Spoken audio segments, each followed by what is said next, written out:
Hello people, hope you all are doing well. आज हम लोग सुप्रीम कोर्ट का एक लैंडमार्क जजमेंट डिस्कस करेंगे। 1952 का केस है ये, चिरंजीव वर्सेस स्टेट 1952। इस केस के फैक्ट्स कुछ ऐसे हैं। सबसे पहले तो हम लोग देख लेते हैं कि कौन तीन लोग इसमें इन्वॉल्व हैं। तो अक्यूज्ड है चिरंजीव, ठीक है। गुडसाई उनका बेटा चिरंजीव सन, ठीक है। कोटला चिरंजीव के नेफ्यू थे, ठीक है। तो ये तीनों लोग एक बस्तर डिस्ट्रिक्ट नाम की जगह है, वहां पर रहते थे, ठीक है। So one day during afternoon, और एक इम्पॉर्टेंट पॉइंट ये कि जो बस्तर जहां ये लोग रहते थे वहां पर टाइगर्स का यानी कि जो जंगली जानवर है उनका बहुत आना जाना था, ठीक है।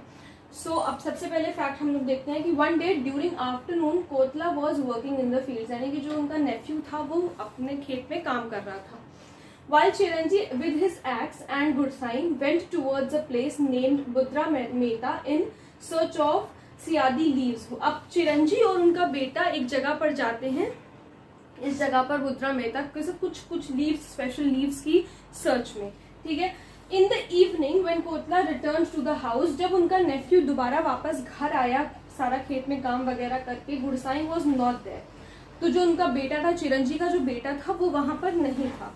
And he found Chiranji sleeping with blood stains on his axe. तो उन्होंने क्या देखा, सबसे पहली बात तो उन्होंने क्या नोटिस करी कि उनका बेटा वहां नहीं है, यानी कि गुडसाई वहां नहीं है। और दूसरी चीज ये कि चिरंजी जो उनके जो पिता हैं वो सो रहे हैं और तीसरी चीज क्या देखी कि कुछ ब्लड स्टेन्स उनको एक्स पे मिले, यानी कि उनकी कुल्हाड़ी पर उनको कुछ ब्लड स्टेन्स यानी कि खून के दाग धब्बे मिले।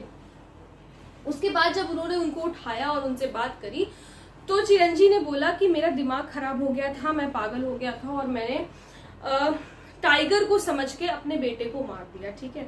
टाइगर मतलब यहाँ पर क्या हुआ, उन्होंने समझा कि टाइगर है और उन्होंने अपने बेटे को मार दिया कुल्हाड़ी से, उसी के ब्लड स्टेन्स थे, ठीक है।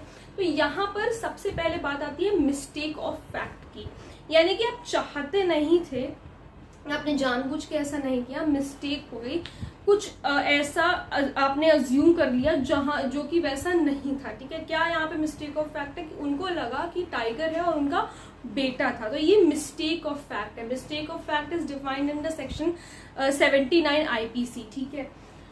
तो सुप्रीम कोर्ट ने जजमेंट दिया कि examination proves that Chiranjeev was not insane and not a person of unsound mind. जो भी मेडिकल जो एग्जामिनेशन होता है उसमें ये प्रूव हुआ कि जो चिरंजी है यानी कि जो उनके पिता है वो अनसाउंड माइंड के नहीं है, बिल्कुल ठीक है, ही इज नॉट इनसेन। सबसे पहली बात तो कि मिस्टेक ऑफ फैक्ट में और मिस्टेक ऑफ लॉ में क्या अंतर होता है। तो मिस्टेक ऑफ फैक्ट का मतलब ये है कि आदमी जानबूझ के कुछ नहीं करता, ठीक है। कुछ ऐसे क्या कह सकते हैं सिचुएशंस बन जाती हैं, आदमी गुड फेथ में ही काम कर रहा होता है, लेकिन मिस्टेक ऑफ फैक्ट में जो ऑफेंस कमिट होता है वो पनिशेबल नहीं होगा। ध्यान से समझना, मिस्टेक ऑफ फैक्ट में जो ऑफेंस कमिट होता है वो पनिशेबल नहीं होता। मिस्टेक ऑफ लॉ का मतलब आप एक एग्जांपल से समझो। मान लो कि किसी ने कोई ऑफेंस कमिट किया, ठीक है, और उसके बाद उसने ये बोला, मान लो किसी ने रेप कमिट किया और उसके बाद वो कोर्ट के सामने ये कह रहा है कि मुझे तो पता ही नहीं था कि ये जो भी मतलब वो कर रहा है वो कोई ऑफेंस है या ये पनिशेबल है बाय द कोर्ट। कोई भी ऑफेंस हो सकता है, रेप हो सकता है, थेफ्ट हो सकता है, मर्डर हो सकता है, कोई भी ऑफेंस हो सकता है। तो अगर वो सामने वाला ये बोलता है तो इसका मतलब ये नहीं, मतलब ये तो कोई बात ही नहीं हुई, इसका मतलब ये नहीं कि उसको सजा नहीं मिलेगी। That is not executable by law, लेकिन ये एक्सक्यूज किया जा सकता है बाय लॉ, ठीक है। मिस्टेक ऑफ फैक्ट एक्सक्यूज किया जा सकता है। तो इसको हम लोग एक बार बेरा की लैंग्वेज में पढ़ लेते हैं कि सेक्शन 79 क्या कहता है आईपीसी का।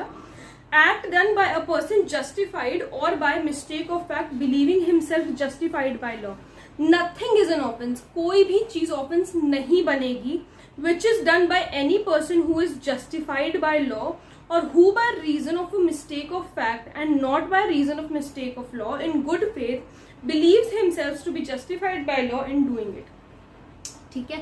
अगर वो गुड फेथ में कोई काम कर रहा है और मिस्टेक ऑफ फैक्ट हुआ है तो उसने जो भी किया है वो ऑफेंस नहीं हो सकता, यानी कि वो पनिशेबल नहीं है बाय द कोर्ट। तो अभी ये सुप्रीम कोर्ट के जब जजमेंट में पढ़ूंगी तो आप लोगों को और आसानी से समझ में आएगा कि मिस्टेक ऑफ फैक्ट का मतलब क्या होता है। तो सबसे पहली बात तो एग्जामिनेशन ने ये प्रूव किया, जैसे चिरंजी ने कहा था कि मैं पागल हो गया था और मैंने अपने बेटे को मार दिया टाइगर समझ के, तो एग्जामिनेशन ने सबसे पहले तो ये प्रूव किया कि वो अनसाउंड माइंड का नहीं था, ठीक है, ही वाज नॉट इनसेन। दूसरी चीज, act of attacking his own son with an axe does not constitute any offense because it is done in mistake of fact. और दूसरी चीज क्या कि जो उसने ये अटैक किया अपने बेटे पर, ये उसको टाइगर समझ करके किया, तो ये क्या है, ये मिस्टेक ऑफ फैक्ट है. ओके, कोई जानबूझ के वो अपने बेटे को नहीं मारना चाहता था. ये सारी चीजें ऑब्जर्व करी गई सुप्रीम कोर्ट के द्वारा. Then act done by Chiranji is excusable because he assumes that there was a tiger not his own son. क्यों एक्सक्यूज किया जाएगा ये? क्योंकि ये मिस्टेक ऑफ फैक्ट हुआ. उसको लगा कि वहां पर टाइगर है लेकिन था उसका खुद का बेटा. ठीक है, इस वजह से ये एक्सक्यूज किया जाएगा.